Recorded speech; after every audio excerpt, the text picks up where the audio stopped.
بس اوقات غلط فہمی ہوتی ہے، کفار سب کچھ کرتے رہتے ہیں، وہ تو بڑے مزے کی اور خوشحالی کی زندگی گزار رہے ہوتے ہیں، مسلمانوں پر بھی یہ حالات کیوں آتے ہیں؟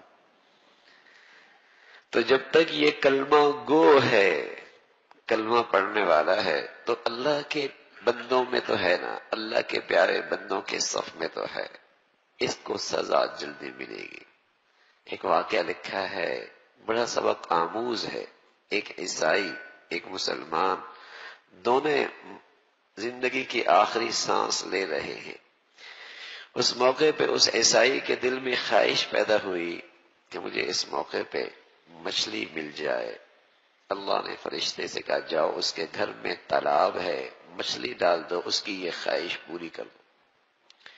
مسلمان کی چاہت ہوئی کہ مجھے اس وقت زیتون کا تیل میسر آ جائے۔ اللہ نے فرشتے سے کہا جاؤ الماری میں پڑا ہے، اسے گرا دو۔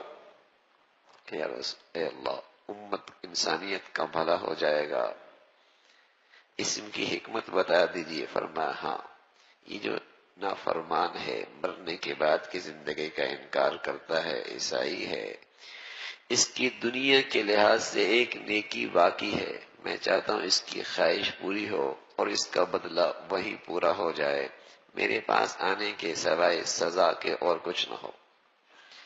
اور میرے مسلمان بندہ ہے، اس کی ایک خطا باقی ہے جو اسے یاد بھی نہیں، بھولا ہوا ہے، میں چاہتا ہوں اس کی وہ خواہش ٹوٹے، اس پہ وہ صبر کرے، میں اس کی وہ خطا بھی معاف کر دوں، تاکہ میرے پاس جب آئے تو صاف ستھرا ہو کے آئے،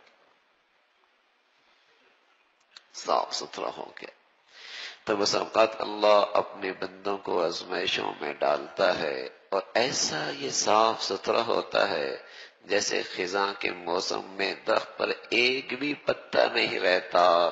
ایسا ہی بندہ مسلمان، بندہ مومن جب آزمائش کی بٹیوں سے گزرتا ہے تو خطاؤں سے ایسے پاک صاف ہو جاتا، ایسا پاک صاف ہو، صبر کرتا ہو، اللہ کی طرف رجوع کرتا ہو اور اپنی غلطیوں پر ایسے ندامت اور شرمندگی نصیب ہو جائے تو یہ آزمائش بظاہر دیکھنے میں زحمت ہے، حقیقت میں اس کے لیے رحمت ہے۔